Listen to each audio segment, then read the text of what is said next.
Hello students. इस video में हम डिस्कस करेंगे एक और कोफिशिएंट जो इनइक्वालिटी हमें क्वांटिफाई करने में हेल्प करता है, that is Gini coefficient. Gini coefficient is related to the Lorenz curve जो हमने लास्ट वीडियो लेक्चर्स में डिस्कस किया था। लॉरेंस कर्व क्या था? ग्राफिकल रिप्रेजेंटेशन था जो शो करता है कि क्यूमुलेटिव पॉपुलेशन के पास में कितनी क्यूमुलेटिव वेल्थ है, उसकी डिस्ट्रीब्यूशन कैसी है किसी कंट्री में या रीजन में। और उसी को जब हम स्टैटिस्टिकली मेजर करेंगे तो हमें जीनी कोफिशिएंट मिल जाएगा। So Gini coefficient is nothing but it is statistical measure of the distribution of cumulative wealth within the cumulative population of a region or a country that we can also show from Lorentz curve, which is just the graphical method. ये किसने develop किया था? ये बहुत ही famous Italian statistician थे, Corrado जीनी। 1912 में उन्होंने जीनी coefficient जो है डेवलप किया था। और इससे हम क्या कर रहे हैं? इससे भी हम लॉरेंस कर्व के जैसे ही इनकम या वेल्थ की डिस्ट्रीब्यूशन को एनालाइज कर रहे हैं विद इन अ कंट्री और a region, only difference being that it is the quantifiable measure और statistical measure of this distribution. अब उसके कैरेक्टरिस्टिक्स क्या है जीनी कोफिशिएंट या जीनी इंडेक्स के? पहले तो इस कोफिशिएंट की जो वैल्यू है वो हमेशा रेंज करेगी 0 से 1 के बीच में, और अगर आप परसेंटेज टर्म्स में बात करते हैं तो 0% टू 100%। जहाँ पे 0 अगर आपकी वैल्यू आती है इस इंडेक्स की तो इसका मतलब उस कंट्री में परफेक्ट इक्वालिटी है, परफेक्ट डिस्ट्रीब्यूशन ऑफ इनकम है, जिसको अगर आपको याद हो हमने लाइन ऑफ इक्विटी से रिप्रेजेंट किया था। और अगर आपकी वैल्यू क्लोज टू 1 है या जीनी कोफिशिएंट टेंड करता है 1 की तरफ, तो इसका मतलब है वहां पर डिस्ट्रीब्यूशन ऑफ जो वेल्थ है वो बहुत ही ज्यादा इनइक्वल है। परफेक्ट इनइक्वालिटी को हम 1 से रिप्रेजेंट करते हैं। एक और बात आपको जो हमेशा ध्यान में रखनी है जीनी कोफिशिएंट के विद रिस्पेक्ट में, वो ये है कि ये सिर्फ हमको स्टैटिस्टिकल मेजर देता है डिस्ट्रीब्यूशन का। कहीं पे भी जीनी कोफिशिएंट आपको ये नहीं बताता है कि आपका जो कंट्री है या रीजन है वो हाई अर्निंग कंट्री है या लो अर्निंग कंट्री है। सो फॉर एग्जांपल ये पॉसिबल है कि एक डेवलप्ड नेशन जो हाई इनकम कंट्री है और एक अंडर डेवलप्ड नेशन जो एक लो इनकम कंट्री है, उनका जीनी कोफिशिएंट सेम हो, क्योंकि उसमें जो डिस्ट्रीब्यूशन है वेल्थ की वो सेम हो। तो कहीं पर भी ये हाई और लो इनकम कंट्रीज को या रीजन्स को डिफ्रेंशिएट नहीं करता है, ये हमको सिर्फ डिस्ट्रीब्यूशन बताता है वेल्थ की और एक क्वांटिफाइबल मेजर हमको देता है।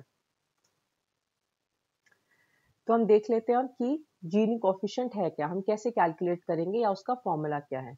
ये ग्राफ आपने पहले भी देखा है। इस ग्राफ में क्या क्या है? वाई एक्सिस पे हमारे पास क्यूमुलेटिव वेल्थ रेशो है, यहाँ पे परसेंटेज टर्म्स में है, और एक्स एक्सिस पे क्यूमुलेटिव पॉपुलेशन रेशो है जो फिर से परसेंटेज टर्म्स पे है। ये जो स्ट्रेट लाइन आपको दिख रही है पिंक कलर में, ये क्या थी? हमारी लाइन ऑफ इक्वालिटी थी या लाइन ऑफ इक्विटी थी जो 45 डिग्री का एंगल बनाएगी एक्स एक्सिस के साथ। और जो कर्व लाइन है ये लॉरेंस कर्व है जो रियल डेटा को प्लॉट करके हमने बनाया है, cumulative population versus cumulative wealth को। अब इसमें आपको दो एरियाज दिख रहे हैं, ए और बी। पिंक शेडेड एरिया क्या है? एरिया ए है, और वो कौन सा एरिया है? लाइन ऑफ इक्विटी और लॉरेंस कर्व के बीच का एरिया। और ब्लू शेडेड एरिया क्या है? Area B. ये कौन सा एरिया है? लॉरेंस कर्व और एक्सिस के बीच का जो एरिया है वो बी एरिया है। और जीनी कोफिशिएंट को हम कैसे कैलकुलेट कर सकते हैं? Ratio of A divided by A plus B. That means Gini coefficient can be calculated by taking ratio of the area that lies between the line of equality and the Lorentz curve, that is A here, divided by the total area that is underneath this line of equality, that is A plus B. So ये पूरा बड़ा आपको triangle दिख रहा है, ये total area होगा और उसकी वैल्यू A plus B होगी। अगर इन दोनों का हम रेशो लेते हैं तो हम जीनी कोफिशिएंट को कैलकुलेट कर सकते हैं। इसका हम एक एग्जांपल भी डिस्कस करेंगे इस वीडियो में, तो आपको और क्लैरिटी आ जाएगी कि उसको हम कैसे कैलकुलेट करते हैं। तो इसको हम थोड़ा और डिस्कस कर लेते हैं। अगर आपके जीनी कोफिशिएंट की वैल्यू 0 आती है, इसका मतलब वहाँ परफेक्ट इक्वालिटी है। आपका जो लॉरेंस कर्व है वो लाइन ऑफ इक्वालिटी के इक्विवेलेंट है। कैसे? आप देखो इसमें न्यूमरेटर क्या है, ए है जो पिंक एरिया है। अगर मैं लॉरेंस कर्व को लाइन ऑफ इक्वालिटी के साथ मिला दूं तो जो पिंक शेडेड एरिया है ये 0 हो जाएगा। 0 divided by a plus B will be 0। इसका मतलब उस पर्टिकुलर ग्रुप ऑफ पॉपुलेशन में जो वेल्थ है वो लाइन ऑफ इक्वालिटी के अलोंग डिस्ट्रीब्यूटेड है, परफेक्ट इक्वालिटी है। वैसे ही अगर आपका जीनी कोफिशिएंट ए को अप्रोच करता है, इसका मतलब आपका न्यूमरेटर जो है वो बढ़ता जा रहा है। ये जो ए पिंक एरिया है इसको मैं इंक्रीज करते जाऊं तो आपका न्यूमरेटर क्या हो जाएगा, इंक्रीज हो जाएगा और आपका जीनी कोफिशिएंट 1 को अप्रोच करेगा। इसका मतलब उस पर्टिकुलर ग्रुप ऑफ पॉपुलेशन के लिए इनइक्वालिटी ज्यादा है, बढ़ रही है इनइक्वालिटी। और जैसे ही 1 हो जाएगा इसका मतलब जो आपका a है that will be equivalent to a plus B. Complete जो एरिया है a प्लस बी वो किसके इक्वलेंट हो जाएगा, a के इक्वलेंट। इसका मतलब से मैं यहाँ पे टॉप 1% पॉपुलेशन की अगर मैं बात करूं तो वो ऑलमोस्ट 99% वेल्थ होल्ड करेगी उस कंट्री में। परफेक्ट इनइक्वालिटी का वो एग्जाम्पल होगा। अब हम इस पे कैलकुलेशंस देख लेते हैं कि जीनी कोफिशिएंट को हम कैलकुलेट कैसे करेंगे। तो ये वाला ग्राफ हमने एग्जाम्पल जो हमने वर्कआउट किया था लास्ट वीडियो में, ये वाला ग्राफ हमने प्लॉट किया था उसमें। इसमें जो ऑरेंज लाइन है वो लाइन ऑफ इक्वालिटी है और ये लॉरेंस कर्व हमने ड्रॉ किया था अपने डेटा सेट के साथ में। अब इसमें क्या आपको दिख रहा है, जीनी कोफिशिएंट हम कैसे कैलकुलेट करेंगे, a divided by a plus B. तो a प्लस बी, ये जो कंप्लीट आपको शेडेड पिंक एरिया दिख रहा है ये a प्लस बी है। और ये क्या है, क्योंकि ये एंगल 45 डिग्री का है, ये 90 डिग्री का है, ये एक राइट एंगल ट्राइंगल है। सिंपल मैथमेटिक्स जो हमने हाई स्कूल में पढ़ा है, area of a right angle triangle, उसका क्या फॉर्मूला होता है, half into base into height, जो आपको यहाँ पे भी दिख रहा है। हाफ मतलब 0.5, बेस क्या है इसका 0 to 100, तो मैं इसमें 100 यहाँ पे लिख दूंगी। और अगर आपके पास में ये रेशो है तो आप रेशो लिखोगे, से 1 हो जाएगी आपकी रेशो 100 के बजाय। और हाइट क्या है आपकी इस एरिया में, परफेक्ट, ये भी 1 रहेगी या 100 रहेगी। तो ऐसे करके हम area under the line of equality calculate कर लेंगे, which is a plus B. और इसको जब आप सॉल्व करोगे तो ये वैल्यू 5000 आ जाएगी इस पर्टिकुलर ग्राफ के लिए।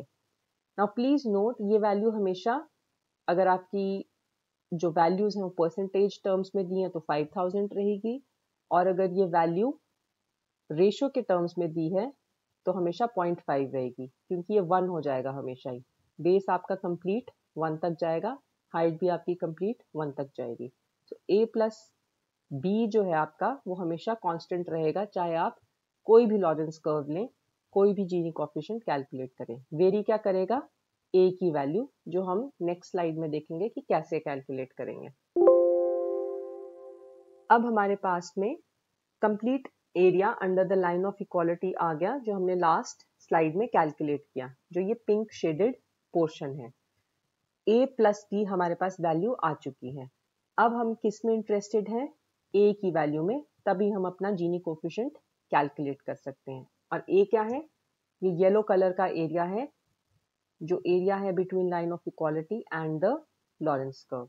अब इसको हम कैसे कैलकुलेट कर सकते हैं, या तो आप इस ज्योमेट्री का एरिया कैलकुलेट कर लीजिए जो येलो कलर में आपको दिख रहा है, लेकिन आप देखोगे ये बहुत ही इरेगुलर ज्योमेट्री है, तो मैथमेटिकली हमारे लिए थोड़ी कॉम्प्लिकेशंस हो सकती हैं। उसको हम सिंप्लीफाइड तरीके से कैसे कर सकते हैं, अगर मैं टोटल एरिया जो a प्लस बी का एरिया है उसमें से b का एरिया सब्ट्रैक्ट कर दूं तो भी हमको ये येलो पोर्शन का एरिया मिल जाएगा। अब वापस बात करते हैं बी पोर्शन के एरिया की। ये क्या है, एक बहुत बड़ा राइट एंगल ट्राइंगल है, लेकिन इसकी ज्योमेट्री भी क्या है, इरेगुलर है, क्योंकि लॉरेंस कर्व इरेगुलर है आपका। तो हम इस एरिया को एक रेगुलर ज्योमेट्री में क्या कर देंगे, ट्रांसलेट कर देंगे। कैसे, मैं यहाँ पर एक रेक्टेंगल को फिट कर दूंगी। अब इस रेक्टेंगल का हमें एरिया मालूम है, क्या है, सिंपल फॉर्मूला है लेंथ इनटू विड्थ। तो इसकी लेंथ जो है ये हाइट है, यहाँ पे ये हम देख सकते हैं एक्सिस पे से 60 या 61 है। ब्रेड्थ या विड्थ जो है इसकी, ये हम एक्स एक्सिस पे देख सकते हैं, 80 से 100 तक ये जा रहा है, तो 20 हो गई। तो हम सिंपल रेक्टेंगल का जो एरिया का फॉर्मूला है लेंथ इनटू विड्थ, उससे हम इस ब्लू पोर्शन का एरिया कैलकुलेट कर सकते हैं। अब इसके ऊपर क्या बच रहा है, एक राइट एंगल ट्राइंगल बच रहा है। इस राइट एंगल ट्राइंगल का भी हमें फॉर्मूला पता है from high school mathematics, half into base into height. इसका बेस कितना है, 80 to 100, अगेन 20 है, रेक्टेंगल के जैसा ही है, उसकी विड्थ के जैसा है। हाइट हम इस ग्राफ से देख सकते हैं, इसकी से 60 से 100 तक जा रहा है, तो 40 हो गया। इस राइट एंगल ट्राइंगल का भी एरिया हमको मिल गया। तो इस कंप्लीट पोर्शन का, एक पोर्शन का हमने एरिया कैलकुलेट कर दिया। सिमिलरली मैं यहाँ पे बहुत सारे रेक्टेंगल्स फिट कर सकती हूँ। 5 रेक्टेंगल्स मैं इस कर्व, लॉरेंस कर्व के नीचे क्या है, फिट कर सकती हूँ, और उनका एरिया इस सिंपल फॉर्मूला से मैं कैलकुलेट कर सकती हूँ। अब आप नोट कीजिए कि हमने जो रेक्टेंगल फिट किया है वो बहुत स्मार्टली फिट किया है। कैसे, हमने उसका बेस जो है सेम रखा है 20, ताकि हमारी कैलकुलेशंस और सिंपल हो जाएं। और बाकी क्या बच गया आपके पास, ये राइट एंगल ट्राइंगल्स बच के, इनका एरिया भी मैं सिंपली कैलकुलेट कर सकती हूँ सिंपल फॉर्मूला से, half into base into height से। इसमें भी हमने थोड़ा स्मार्टली काम किया है, इनके बेसिस की वैल्यू क्या है, सेम है, 20 है, सिर्फ वेरिएशन कहाँ आ रही है, हाइट में आ रही है। So let's calculate the area under this Lorenz curve B, जिसको हम फिर टोटल एरिया, जो area under the line of equality, उससे सब्ट्रैक्ट करेंगे, और येलो पोर्शन का एरिया हमें अल्टीमेटली मिल जाएगा। उसको फिर इस फॉर्मूला में पुट करके हम जीनी कोफिशिएंट की वैल्यू निकालेंगे। So let's do this step by step. So area under the Lorenz curve हमको फाइंड आउट करने के लिए, ये जो बी वाला एरिया है, इसको फाइंड आउट करने के लिए पहले हम रेक्टेंगल्स का एरिया कैलकुलेट करेंगे। 5 रेक्टेंगल्स हैं, सिंपल लेंथ इनटू विड्थ और height into width in this case, वो वैल्यू हमारे पास क्या आ जाएगी, 2640। सो से फॉर एग्जांपल ये जो फर्स्ट रेक्टेंगल है आपका नंबर 1, इसका बेस कितना है, 80 to 120, हाइट कितनी है, मैं इसको for the sake of simplicity 60 रख रही हूँ, 0 to 60 आ गया। सिमिलरली सेकंड रेक्टेंगल में बेस 20 रहेगा, हाइट इसकी 40 होगी, and so on so forth. इन जब वैल्यूज को हम ऐड करेंगे तो हमारे पास ये नंबर आ जाएगा। वैसे हम एरिया ऑफ ट्राइंगल्स कैलकुलेट कर लेंगे। हमारे पास 6 ट्राइंगल्स हैं इस पर्टिकुलर एरिया के नीचे। इसमें भी आप देखिए हमने स्मार्टली शेप्स फिट करी हैं, तो बेस कॉमन है इसमें, और फॉर्मूला में आपको पता है हाफ भी कॉमन रहेगा हर राइट एंगल ट्राइंगल के लिए। तो हाफ इंटू बेस की वैल्यू जो है कॉमन है, क्या वेरी कर रहा है, सिर्फ हाइट वेरी कर रही है। तो हमें अगर एरिया ऑफ ट्राइंगल्स कैलकुलेट करना होगा सभी का, तो हम ये फॉर्मूला लगाएंगे, उन वैल्यूज को ऐड करेंगे, और हमारे पास ये पिंक वाले जो एरियाज हैं वो भी आ जाएंगे। अब आप इस फॉर्मूला में देखिए क्या वैल्यूज कॉमन है, हाफ की वैल्यू कॉमन है और बी की वैल्यू कॉमन है, 20 है, सारे रेक्टेंगल्स का बेस क्या है, 20 है। तो इन दो वैल्यूज को हम क्या कर सकते हैं, कॉमन कर सकते हैं बाहर, सिंपल मैथमेटिक्स, और अंदर ब्रैकेट में क्या बच जाएगा, हाइट्स बच जाएंगी, h1 h2 से लेकर h6 तक। तो ये वाली हाइट, ये वाली हाइट, ये वाली हाइट, इन सब हाइट्स को हम क्या कर देंगे, ऐड कर देंगे। और आप एक और चीज नोटिस कीजिए, जब मैं इन हाइट्स को ऐड करूंगी तो मुझे ये बड़ी हाइट मिल जाएगी। सो से फर्स्ट ट्राइंगल में इतना पोर्शन यहाँ से मुझे मिल जाएगा, सेकेंड ट्राइंगल में ये वाला पोर्शन मिल जाएगा, थर्ड में ये वाला, and so on so fourth. तो मैं सिंपली अगर 100 की वैल्यू ले लेती हूँ H1 to H6 तो भी मैं सही हूँ, तो हमारी कैलकुलेशन क्या होगी और सिंप्लीफाइड होगी। एरिया ऑफ रेक्टेंगल ट्राइंगल्स क्या हो गया, half into base that is 20 यहाँ से into sum of all the heights which will always be 100। ये तो हमेशा 100 ही रहेगा, कोई सा भी आप लॉरेंस कर्व लीजिए, और वैसे करके हम एरिया ऑफ दी ट्राइंगल्स भी कैलकुलेट कर लेंगे। अब ये बी क्या है, summation of area of the triangles जो हमने जस्ट अभी कैलकुलेट किया, plus sum of area of all the rectangles जो हम पिछले स्टेप में कैलकुलेट कर चुके हैं। इन दोनों को हम ऐड कर देंगे तो area under the Lorenz curve जो बी है वो हमें मिल जाएगा। अब हमारे पास बी की वैल्यू भी आ गई है, ए प्लस बी हमको पता है, तो ए प्लस बी से जब मैं बी को सब्ट्रैक्ट करूंगी तो मेरे पास ए बच जाएगा और उसकी वैल्यू कितनी आ जाएगी 1360। 5000 हम पिछले स्टेप में कैलकुलेट कर चुके हैं। अब हमारे पास सारी वैल्यूज आ गई हैं जो हमें चाहिए जीनी कोफिशिएंट को कैलकुलेट करने के लिए। So simply let's put in the values. A की वैल्यू जो हमने लास्ट स्लाइड में कैलकुलेट की 1360 divided by total area under the line of equality that was 5000। Gini coefficient कितना आ गया आपका 0.272। अब आप देखिए ये जीरो के काफी क्लोज है, मतलब अगर हमारे पास से एक और वैल्यू है 0.5 की या 0.7 की तो उस पर्टिकुलर वैल्यू से ये वैल्यू काफी कम है, ये जीरो की तरफ अप्रोच कर रही है। इसका मतलब जो हमारा डेटा सेट है वो लाइन ऑफ इक्विटेबल डिस्ट्रीब्यूशन को अप्रोच कर रहा है। Pretty simple.